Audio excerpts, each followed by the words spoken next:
So tell me a little bit about your career, and so everyone kind of knows your timeline for your career. What was your career progression, your jobs that you had, and the timeline for your career? Well, I grew up in Ohio County. I grew up on a very rural and poor farm. And actually during high school and really in parts of grade school, my only other jobs were working off the farm to help out and work on other farms. After I got out of high school, I went in the Army. I spent 3 years in the Army. I came out, and at the time I had no desire whatsoever or idea I'd ever go to school, so I took a job in a factory over in Illinois. It was a government factory making dynamite primarily for the military. And I worked there for 4 months, and then nitroglycerin is the basics of that basis of highly explosive material. And one night when the plant wasn't operational, it was simply having inventory. Something happened. They never did find out what, but it blew up, literally. And 2 people, they never found any parts of it. So that put me without a job.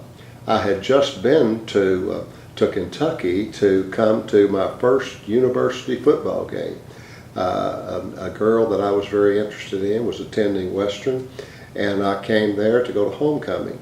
While I was there, there was a person that asked me if I knew about the GI Bill, and I didn't. So that's when I got the GI Bill, and then I worked my way through my BS and Masters at a laundry. And then I did and taught plant science at Western, and then I taught in the plant science program at the University of Missouri. After that, I went to work for the University of Kentucky, and I stayed until I retired. So I only had one job. I found a job I liked, and I stayed with it. Stuck with it. So what was the timeline? What was your first year at the University of Missouri to begin with? What year did you start there? Well, I started at the University of Missouri in 1971, and I spent 3 years there. And then I graduated, I think, on a Friday, and then on Wednesday of the following week, I went to work. So we had to move and everything in just a few days. Yeah, real quick turnaround. So you talked about growing up in rural parts of Ohio County. Tell me a little bit about where you grew up and kind of the atmosphere that you grew up in. I grew up the oldest of 10 children in a 4-room house without electricity or indoor plumbing or running water in a very poor community. But we pretty much grew most of our food. We didn't have abundances, but we had the necessities of life. I grew up knowing about patriotism and hard work and respect for others, and so the core values that I learned growing up there on the farm. But it wasn't that I knew I was poor until I got out and went in the military and found out, everybody around McHenry was about like I was, there were some differences. But then when I got out and talked to some of these other people and who had all the luxuries of life and things, I thought, well, I didn't have as good as I thought. But I wouldn't trade any of that. And but then going into the military was a real learning experience for me and a growing experience. Probably the best decision I made as a teenager. So tell me a little bit about your military service. And first of all, thank you for your service. I know that's something that's near and dear to your heart, and certainly we appreciate your service. Tell me a little bit about your time in the military. What roles did you play in the military, and what did you do? Well, I kind of always thought that I would go in the military. I grew up in a patriotic family. Most of my father served, my grandfather served, and most of my uncles served. I had some relatives that served and never came back. So in rural Ohio County, patriotism was never an option. It was just, we grew up with it, and it was something very important to us. So as far as what branch of service, I didn't give that a lot of thought. But I joined, actually, before I got out of high school. I went and joined. I was only 17. And so I joined the Army, went through basic training at Fort Knox, went through my schooling at Fort Knox. I was trained as a mechanic actually, and worked in infantry on tracks, on PCs, personnel carriers, and tanks and jeeps and things. And so I spent there, and then I went to Germany. I spent 30 months in Germany, and great experience for me. And I found out in the Army that you didn't have to work real hard, but I advanced quickly. I made it as high as I could go in 3 years, and I made, or fourth a person who was in 3 years, and I made that in about 18 months. So I didn't have, my last 18 months was kind of boring, so I signed up to go to Vietnam. And by the time I got all the paperwork through, I only had like 11 months left, so I was going to have to extend at least another year. Well, I was wanting to come home. I wanted to come back to Kentucky, so I got out after 3 years, and it was really kind of a turning point.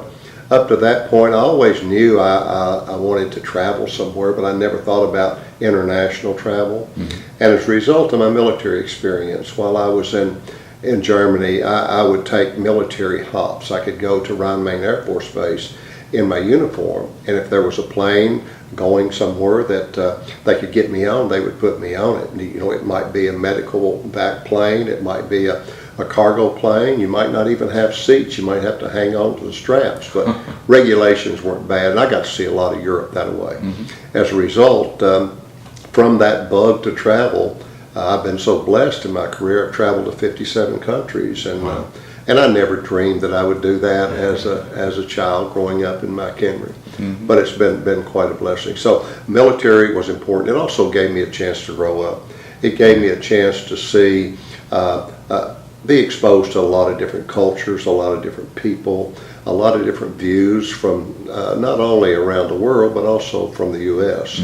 So it gave me a chance, and it also got me out of some pretty thinking that wasn't so productive.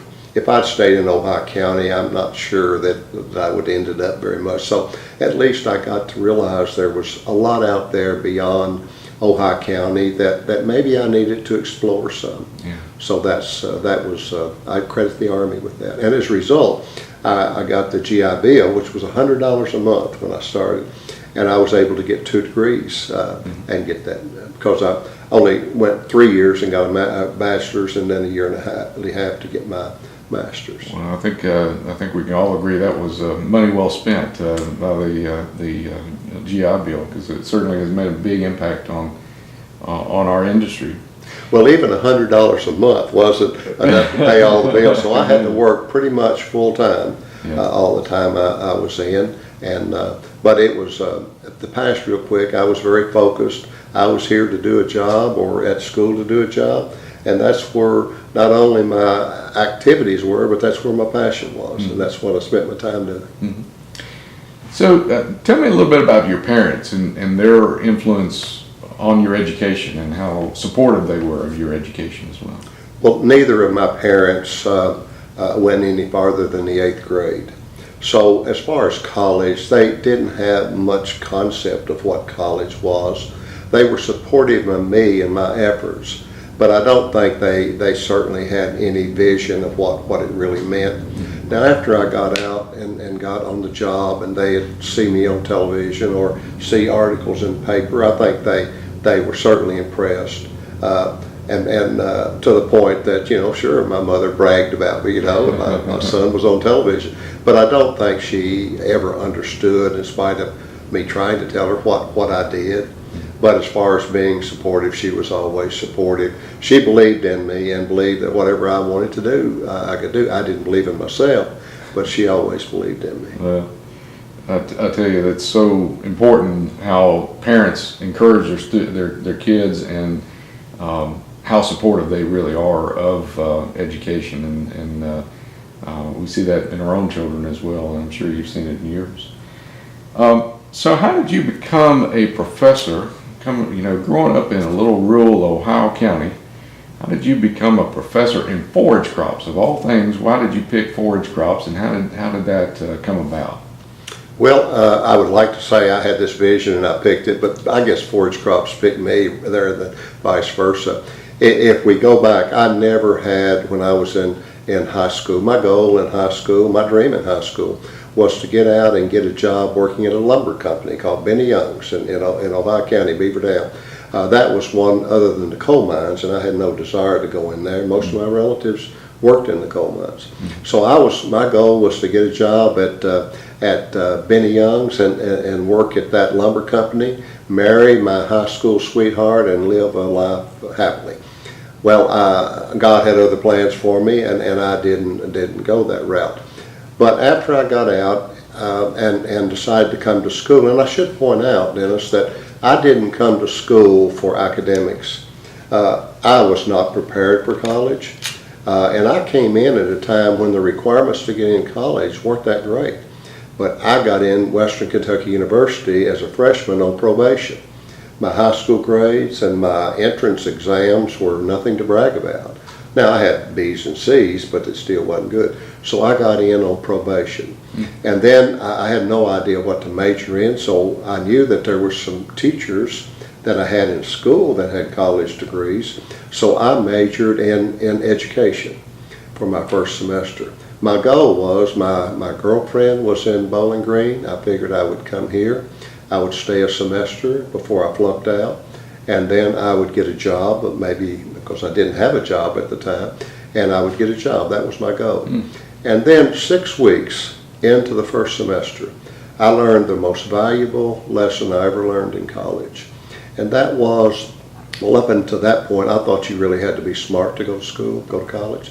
I thought it helped if you were wealthy, because I came back to homecoming that year and people were driving new cars, and man, they were dressed up nice, and they had living in these fraternity houses that were like little castles, you know. So I thought that. But after the first series of exams, after 6 weeks, I realized that you didn't have to have a high intelligence, because I would have never made it if that was the case. And you certainly didn't have to be wealthy, because I had no money. I worked every day.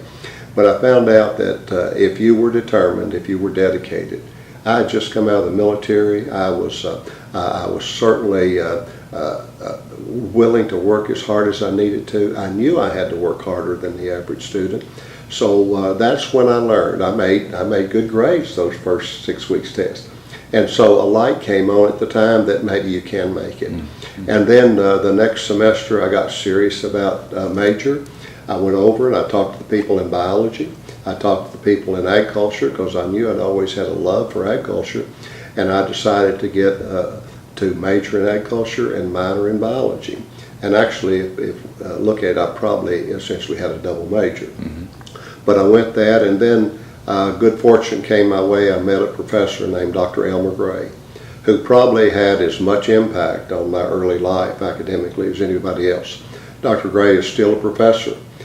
Professor Emeritus at Western Kentucky University, and a dear friend, a person who has probably influenced more county agents and NRCS and even professors than anybody. So he believed in me. He knew I could do it, and he began talking to me about maybe a master's degree. Well, I thought, if I could luck out and get this BS, I better get out of here. But anyway, I went to my first ASA meeting with him. It was out in Tucson, Arizona. And we drove out there, drove in a Western Kentucky station wagon. Had a great time. He introduced me to some wonderful people that would later in life be friends, but they were some of my heroes. But I did, and so I began to look at some other universities that with the possibility of maybe going on to graduate school. Now, I had gotten my master's at Western, stayed on with Dr. Gray, and did it actually in weed science. And it was joint because at the time, Dr. Gray felt like that he had no intentions of competing with the land-grant universities for funds, but he would do niche projects, and he did some outstanding projects that made a real contribution to advancing science. And I worked on a problem that was important in the Mammoth Cave area, the nodding thistle, the weed problem. There had been very little work done on it at the time, on its reproductive potential, its life cycle, and we kind of worked that out over a year and a half. And University of Kentucky weed scientists was certainly very interested. So they joined in on that program and were on my committee, and that gave me contact with UK. And UK, those very professors asked me to come to UK to do my PhD. But then Dr. Gray posed a question to me, and he said, well, Gary, if you ever want to come back to Kentucky, he said, you'd probably be better off to go out of Kentucky to do your PhD. So we went to ASA meetings, and I interviewed with 3 universities. I interviewed with Cornell, I interviewed with Texas A&M, and the University of Missouri. And I got an offer from all 3. Now, it might, when I selected Missouri, the first thought, well, he didn't want to go up in the cold north, or he didn't want to go in hot Texas. But that wasn't what made my decision. Now, Roger Mitchell was chairman of the department, who was a wonderful guy. But at the time, the academic system was making some changes on foreign language requirement. And I hated the thought of memorizing enough Spanish or Greek to get through and then never be able to use it in the future. And the University of Missouri had just changed. They would substitute computer programming. So I thought, this is what I need. And so everything worked out, and it was the right thing for me to go to Missouri. And I went there, and on that computer programming, I did my first year. I got computer programming, the 2 courses out of the way. Fortran and PL1, I can still remember. And by the end of my second semester, both of those were obsolete. So I've looked for years for somebody to want me to help them with Fortran or PL or any one of those, but that never happened. So anyway, that's why I chose Missouri, and I have no regrets whatsoever. But there was a good professor. He actually was Dr. Gray's professor at Cornell University, named Madison Wright, Dr. Madison Wright, world-renowned breeder, outstanding. I really wish I could have worked with him as well. But I had a great experience in Missouri, and as a result of that, have probably worked in Missouri as much as any other state rather than Kentucky since I've been on the job. So it was a good decision for me. I know you've done a lot of conferences over there, done a lot of extension work over there over the years, and I know it has a dear place in your heart. It is. So I'm curious, in your academics, what was one of your favorite classes that you ever took? Well, I took a lot of animal science classes, and I really liked those. I had a great teacher at Western Kentucky University that taught a lot of the animal science. I took every course he had. So I liked that. Actually, I could have very easily gone the animal route because I liked that, and I guess ultimately forages was my link to the animal side. So a lot of those, but if I thought back to my graduate work, I think there were 2 courses in Missouri, and this would probably sounds odd that they might be my favorite, but Dr. Jerry Nelson, wonderful, wonderful professor, and long-standing with crop science and ASA, past president, but he taught plant physiology, and it was an advanced course, and that was because my emphasis was on biochemistry and plant physiology. That was one of my favorites. And then there was a professor over in the botany department. He was on my committee, and interesting professor, but one of the most intelligent people that I was around. His name was Dr. Jake Levitt, and he wrote a book on stress physiology, and I still have that book. But I took that, and probably as I went on in life and looked at how I've dealt with so much weather-related issues, that was a great course. So. Now, if you ask me tomorrow, it might be 2 others, but right now, for what comes to my mind, that probably would be. Yeah, I can relate to that for sure. So you talked about having to work a lot while you were in your undergraduate days, and including on an assistantship, I suppose, when you were doing your master's and PhD. Did you have any time for any extracurricular activities, or if you did, what kind of extracurricular activities did you enjoy doing? Well, after I came to Western, after I made that discovery after 6 weeks and realized that I could make it, then I thought about an important decision that I'd been wanting to make for years, and that was to marry that young lady that I met back when she was in the 8th grade. She was the only girlfriend I ever had, and so my second year I was here, we got married. So my passion, because I had very little time, very little free time, has always been centered around the family.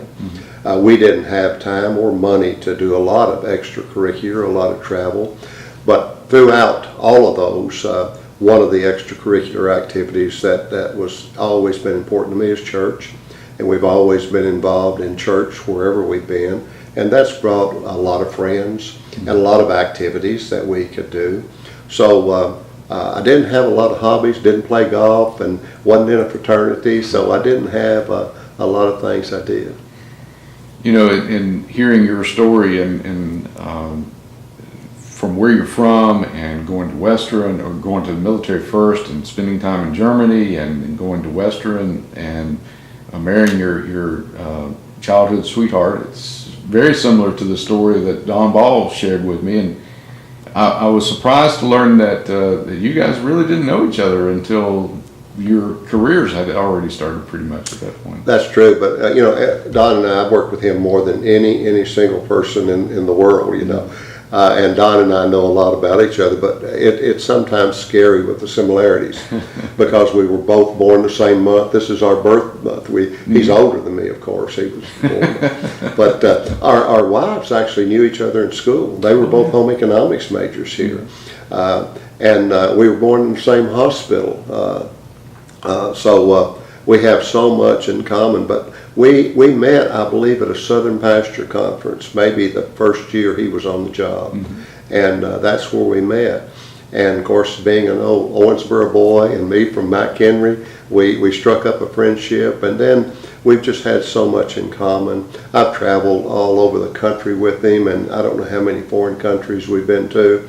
And we've written and done so many programs together. So he and Carl Hovland have been two of my very closest friends and colleagues and mentors over the years. But yeah, we have tremendous similarities. It's really interesting to see that.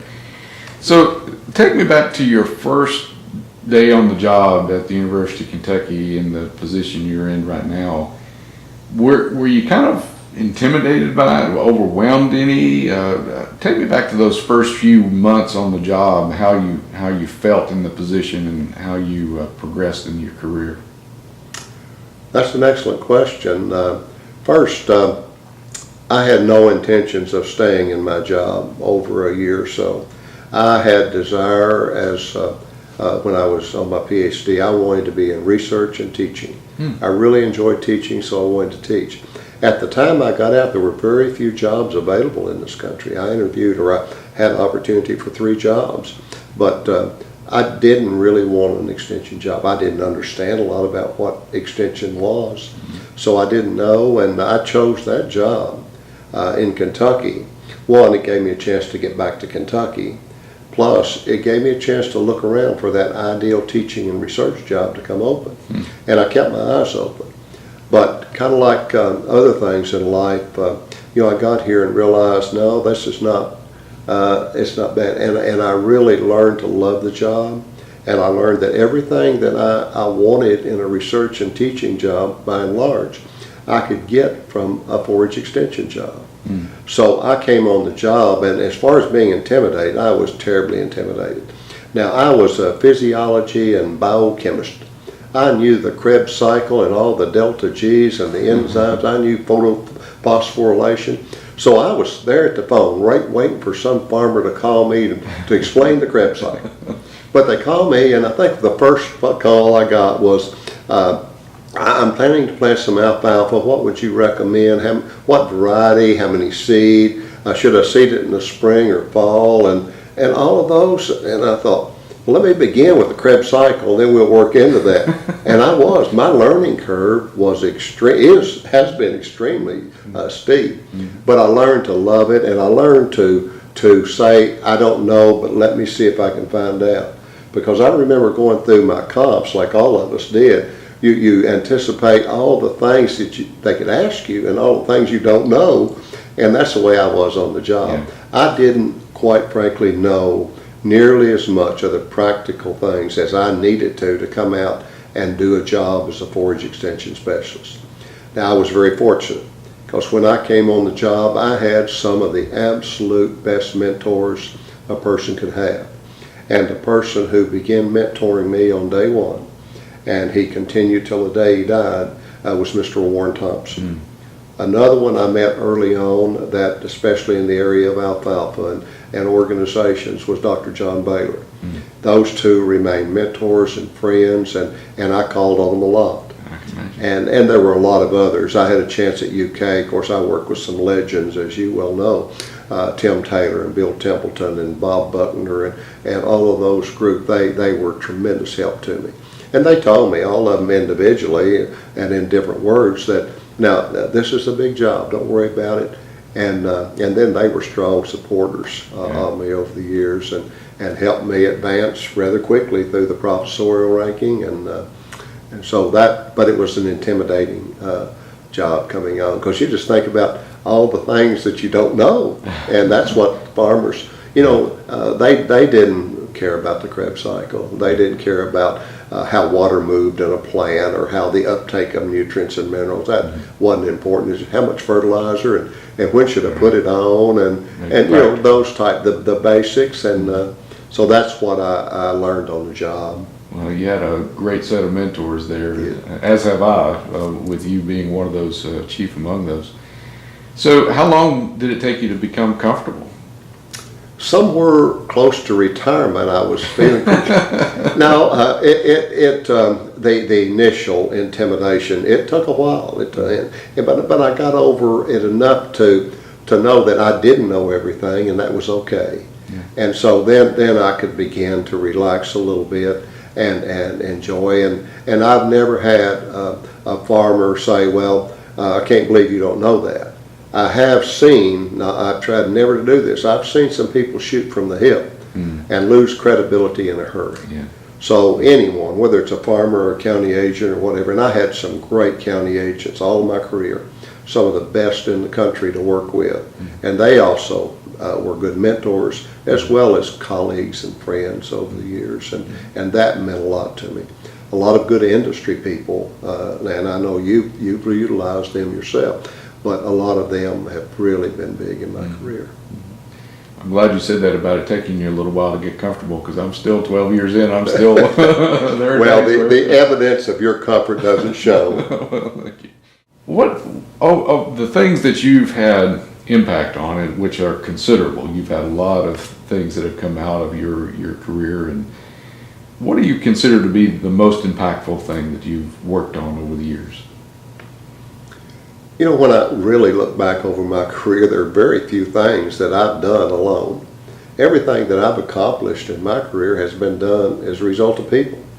Whether it's like you working with me as a student when you were in high school, helping me with setting some records on alfalfa, or county agents or whoever. It's been the people that I've been fortunate to surround myself with. And I haven't had any insights. I've just been, I guess, fortunate to be in the right company. If I looked worldwide at probably the single thing, and this is today, tomorrow it could be different, but I would say the project with Don Ball and Carl Hovland on Southern Forages as the beginner project probably has impacted more people than any single project that I've been involved in, and still impacting people. And it's had a lot of spin-offs too, a lot of other documents that's come along, and including some that's still a new one that's going to be published. So yeah, right now I would have to say it would be the Southern Forage Project. Well, I completely agree with it. You have had a lot of successes in your career, but certainly that one has had the most over worldwide impact, I think, and especially here in the Southeast, it has had a tremendous impact. There's very few folks in our industry that don't have a copy of that in their dashboard of their truck or on their shelf in their office. And maybe like me, 2 or 3 copies, that are scattered around. So what was your favorite part of the job? Of all the things that you did, what was the favorite part that you always look forward to, that part of the job? Well, I'd have to be honest and say going home, because I tried to separate home and job, and I always loved going home. Where I'd been gone to some other country for 3 weeks or just in the office for the day, that was always fun. But if I look at everything that I've been involved in and things, I'd have to go back and say the best part of my career were the people that I've worked with. I've been blessed to see a lot of this world. I never thought when I was growing up that I would be able to see all the states and all the countries I've been to and meet people. But just being able to have a network of people, and people that you trusted and you worked with that made you look good, whether it was the only secretary I ever had for 41 years, who always went the extra mile and made me look good. And I had a lot of things happen to me because of her efforts. So I think that the people, I've been involved in a lot of different projects with different groups of people. You know, I've been involved a lot with Alfalfa at both the state and national level. And that was one group of people. Been involved quite a bit with Tall Fescue, and a lot of that was the southern group. So I've had a chance, because of my involvement, to be involved with different groups of people, and that's permitted me to get greater insights into things. And then, the Alfalfa, the Fescue, the renovation, all those have been big programs in my. And then we started about 20 years ago a major emphasis on grazing, and that involved some others. We started the Kentucky Grazing Conference, and with the assistance of some people in other states or cooperation, we started the Heart of America Grazing Conference. Both of those are still going on today. And so those have been big impacts, but again, it was the team that I had a chance to work with. Yeah. Well, that's the thing. I think it also is having a personality that really works well with others, and I think everyone that has worked with you really enjoys working with you and jumps at a chance to work with you. One of the things that I'm curious always when I interact with folks on a professional level is what their life is like outside of the profession. So what are some of the things that you do for fun, that you have as a hobby, that you just enjoy doing? Well, when we first got married and throughout my schoolwork, of course, any free time I had, Cheryl and I would be doing things. So she has always been part of my passion, part of my hobby, part of my things to do with. When we had two sons come along, whatever they were involved in, that was my passion, that was my hobby. I didn't play golf, but I sat on the bleachers or coached them, played Little League or whatever sport they were in. One played golf, so I took him to a lot of golf courses and played with him until early on. Then he started beating me so bad he needed more competition. So the boys were hobbies and passions. Travel has also, when after midway through my career, I picked up the travel. And my wife taught school, so she couldn't travel except during the summertime for any length of time. So we would do a lot of traveling together, and I tried to expose the family to things that perhaps I saw on the job, and I could pick and choose what I wanted to take them back to. We did a sabbatic leave at the University of California, and that, in all honesty, was more for those boys' advancement than it was for my academics, even though I enjoyed it. But we went out and they got to spend the summer in California at the University of Davis. So that, and then we've done a lot of travel, and I always took the boys, each one individually, on a special trip, whatever their interest was. My oldest son was a big Civil War enthusiast, so I would take him to various places around the country, Gettysburg and others. My youngest one was a big baseball enthusiast, loved the Chicago Cubs. We would make an annual pilgrimage to Chicago to see the Cubs play. So my hobbies have always been around them. I haven't had any real personal hobbies per se that I can think of. Well, I know you to be a very great family man, and of course Cheryl's with you on many occasions at a lot of the events these days. How supportive was she of your career, and how did she kind of make sure that you were able to do what you were, because it takes a lot of time out on the road, and that's pretty taxing on the family. So how did she factor into that equation? Well, first, she has been the greatest encourager of my career. I mentioned my mother believed in me. Cheryl is really responsible for my early advancement, especially in college. She knew me and knew what college would require, and she in her heart knew I could make it if I wanted to. So she encouraged me to do that, and I probably wouldn't have really buckled down and done much if it hadn't been for her. She has been terribly supportive. as an extension person like you and me, we travel a lot. And she always reminds me that the washer breaks down, the battery goes out of the car, whatever, when I'm traveling. So she does, but she's done an excellent job. And she had to be a mother and dad a lot of the times. That's why when I came home, I didn't have a hobby. That's why when I came home, I didn't bring the job home. I wanted to give them that. But she has been my rock. She's been there encouraging me along and helping me in any way she could. And I'm still doing a monthly column for a magazine, and now that I don't have a secretary, she's still typing. Well, she's been a great benefit to you, and I know that she thinks the world of you, and many of us in the industry think the world of her as well. Gary, you mentioned having some faculty members who early on in your career really were influential, and of course your wife and your mother were very influential over your career. Are there others who have had some great influence over your career and you credit for some of your success? Well, the one group that I have not acknowledged yet that I just recall would be that whole group that would be under the industry umbrella. I've had the chance to work with some outstanding industry people over my career.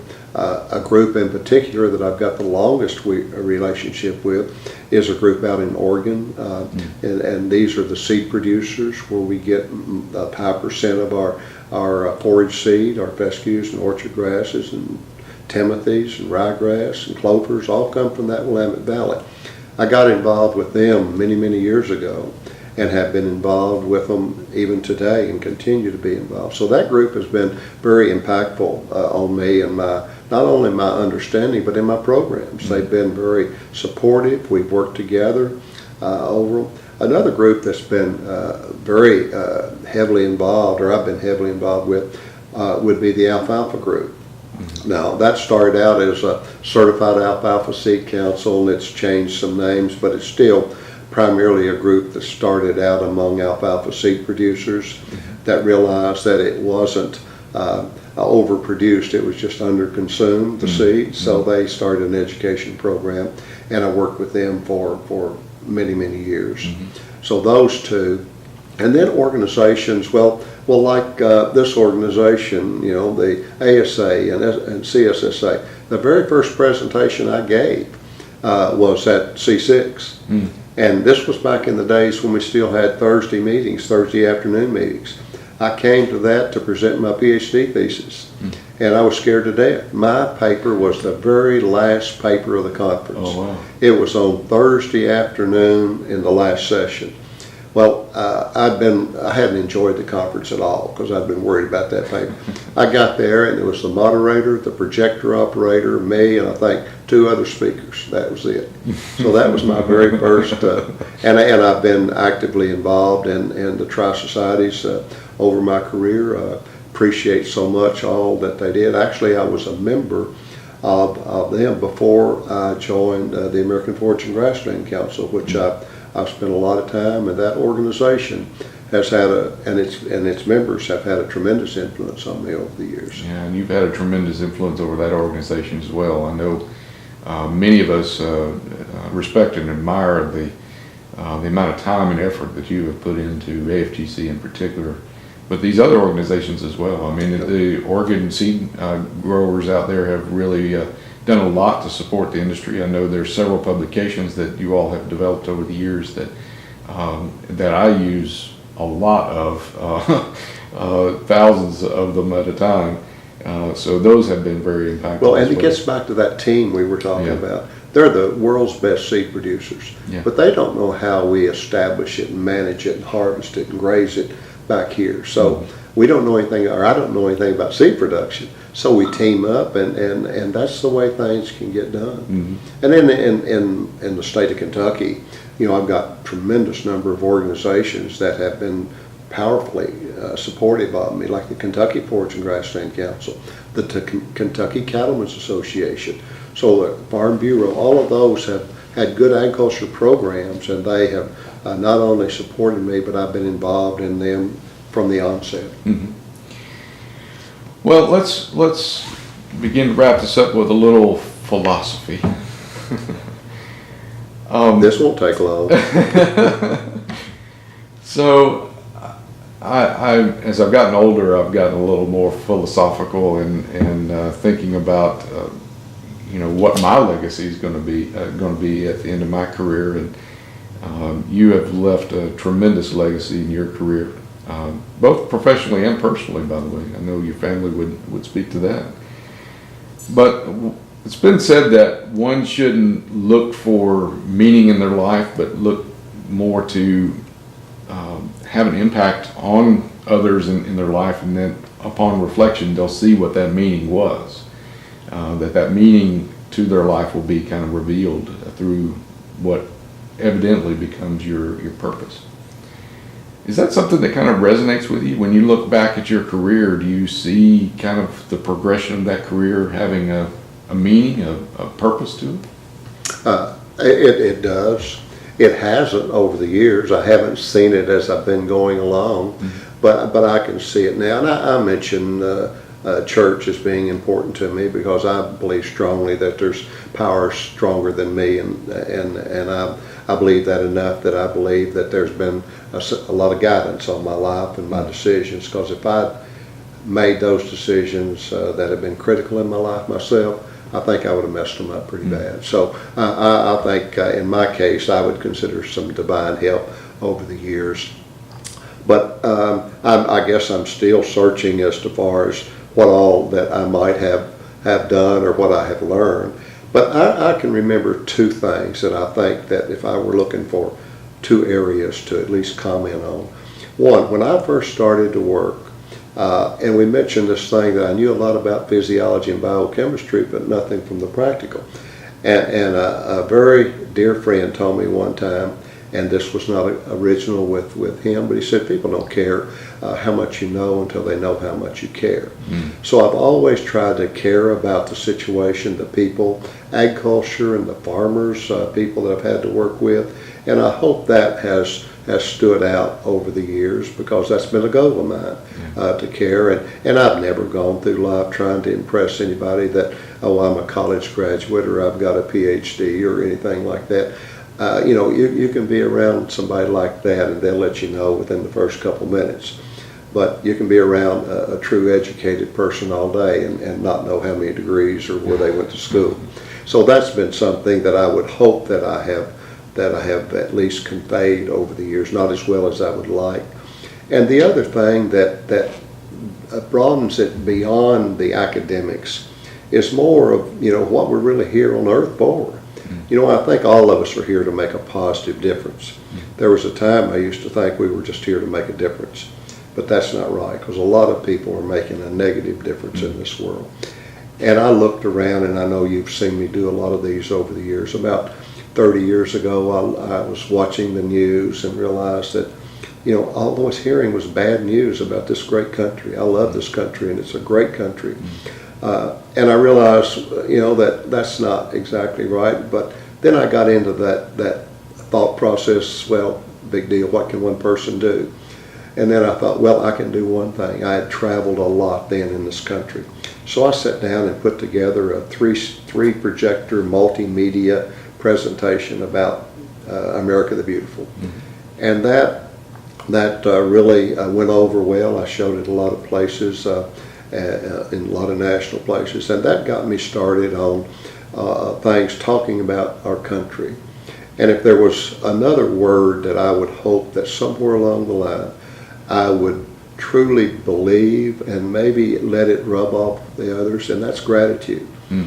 We've gone back over mine and your history a bit, and both of us are very grateful. We grew up not in the most wealthy academic societies, and I'm grateful that I grew up where I did. I'm grateful that my school and my parents and my church gave me those core values to believe in doing good things, to believe in this country, and to believe in the flag and the national anthem and motherhood and apple pie. So I believe in those values.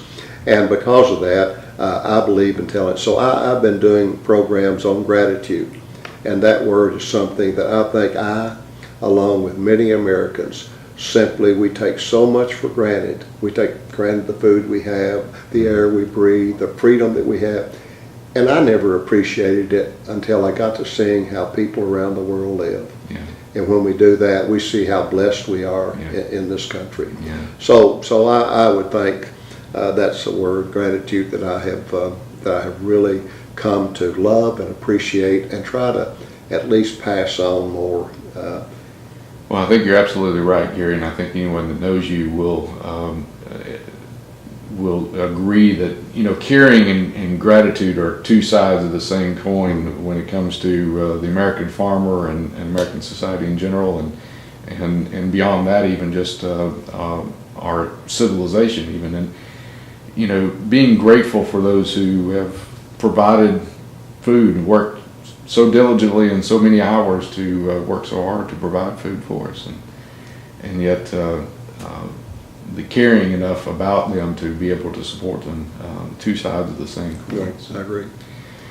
Well, That's a long answer that didn't answer your question. At least that's a few thoughts. well, it certainly was right where I was after. And Gary, I really appreciate you taking time to do this. I've thoroughly enjoyed spending this time with you. I just thank you for your time.